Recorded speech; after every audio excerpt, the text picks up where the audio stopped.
Bonjour la jeunesse, j'espère que vous allez bien aujourd'hui. On se retrouve évidemment avec une nouvelle vidéo spéciale signe astrologique.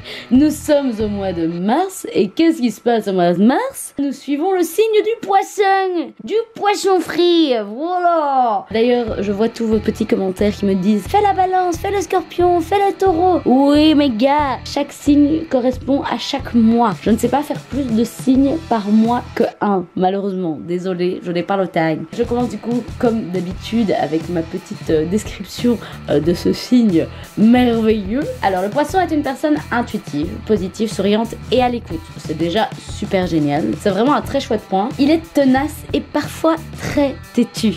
Quand il a une idée dans la tête, encore une fois, il ne l'a pas ailleurs. Et j'en connais beaucoup qui sont comme ça et j'avoue que c'est très très dur parce que je suis également très têtu, du signe de la balance. Mais par contre le fait qu'il soit têtu c'est aussi quelque chose de très positif parce que du coup ça va leur permettre d'atteindre leurs objectifs. En réalité, ils montrent pas vraiment un acharnement sur ce qu'ils veulent faire, alors que sur le côté, ils feront toujours tout pour arriver à ce qu'ils veulent. Ce sont des êtres empathiques et sensibles. C'est un signe de l'éternité, de la réincarnation et de la renaissance spirituelle. Ils sont loyaux et généreux, sensibles et compréhensifs. Ils s'adaptent aux personnes qu'ils ont en face d'eux. Ils sont timides et n'extériorisent pas beaucoup. Ils ont tendance à accaparer souvent la conversation, mais heureusement leur art de parler compense. Leur gros défaut, c'est leur manque de confiance. Ça, c'est un énorme problème que j'ai souvent beaucoup de mal à cautionner. Ils sont mélancoliques et ça peut être des êtres soumis à la dépression. En amour, ils ont tendance à créer une fusion avec leur partenaire. Deux se transforment en un. Pour eux, ils doivent tout partager quand ils sont en couple. D'ailleurs, ça risque parfois d'étouffer un petit peu l'autre. C'est des grands rêveurs et du coup, ils idéalisent souvent leur partenaire et s'engagent vite dans quelque chose.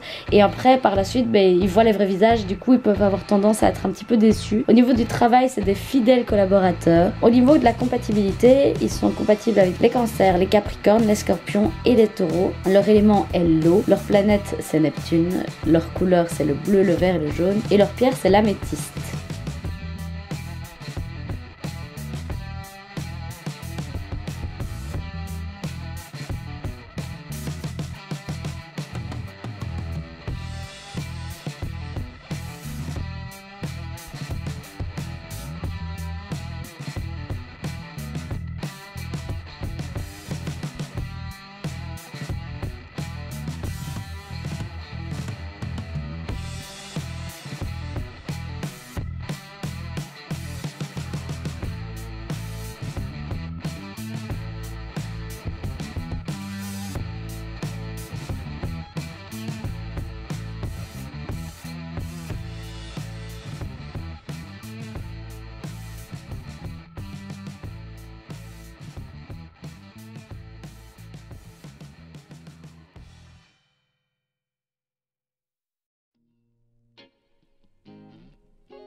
Au niveau de mon dessin ici, donc j'ai fini ma petite description habituelle. Ici, je suis en train de galérer sur ce visage. J'ai passé des heures, mais des heures entières à refaire ce visage. Ça m'a pris un temps de taré mental parce que je voulais absolument que ce visage aille vers l'arrière et c'est hyper compliqué de faire ça. Pourquoi? Parce que c'est une perspective d'un visage et un visage ça a plein de formes et tout. Donc va faire une perspective d'un truc qui a plein de formes, plein de rondeurs, plein de petits détails. C'est méga difficile. Là vous voyez, je vais sur mon téléphone non-stop pour essayer de trouver des images qui peuvent m'aider et tout. J'ai même regardé des vidéos et tout.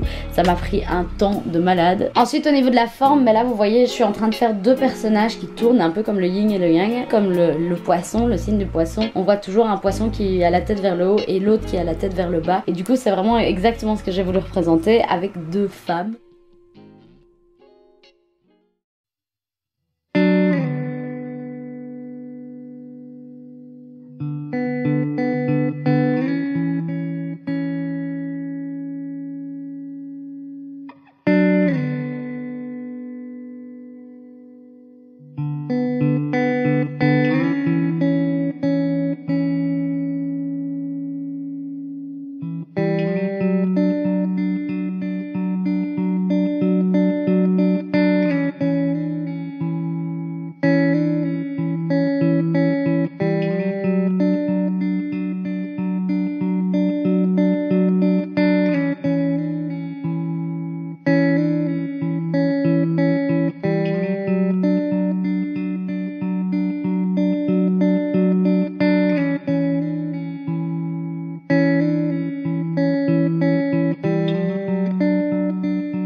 Ici, le but de toutes ces séries, c'est de mettre des femmes en avant et en plus de ça, qu'elles soient ornées de plein de choses, de plein de bijoux, qu'elles soient vraiment impériales avec ce style un petit peu déesse, avec plein de détails. Voilà, c'était vraiment très important pour moi. J'ai passé énormément de temps à faire vraiment un ornement le plus beau possible, ce que j'imaginais le plus beau en tout cas possible. Cette vidéo sera beaucoup plus longue que la normale parce que je me suis dit que ça aurait été bien que vous puissiez voir exactement comment je dessine chaque morceau de mes dessins. Après, c'est pas toujours très précis parce que parfois ma main est un petit peu dans le chemin, mais bon voilà, en tout cas j'espère que ça sera mieux pour vous.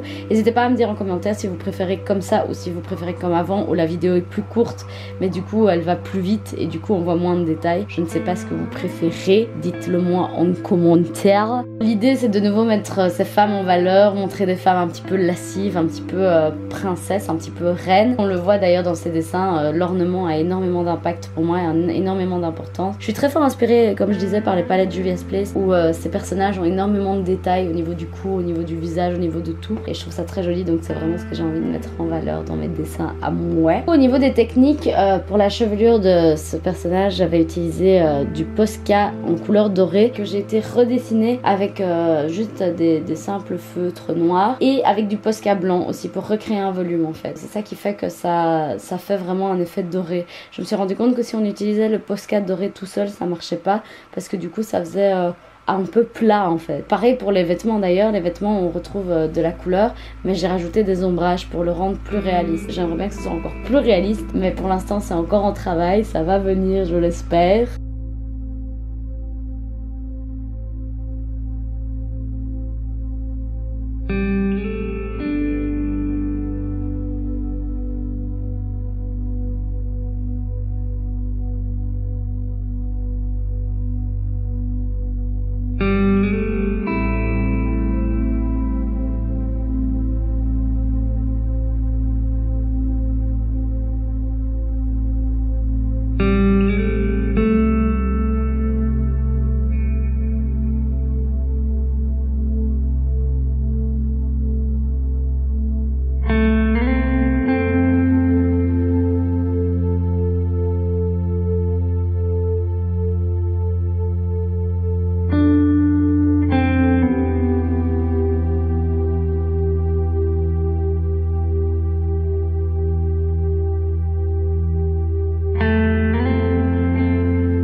Pour ce personnage, mais de nouveau, j'orne tout son corps. Je lui ai fait une couronne, je lui ai fait une chevelure de déesse.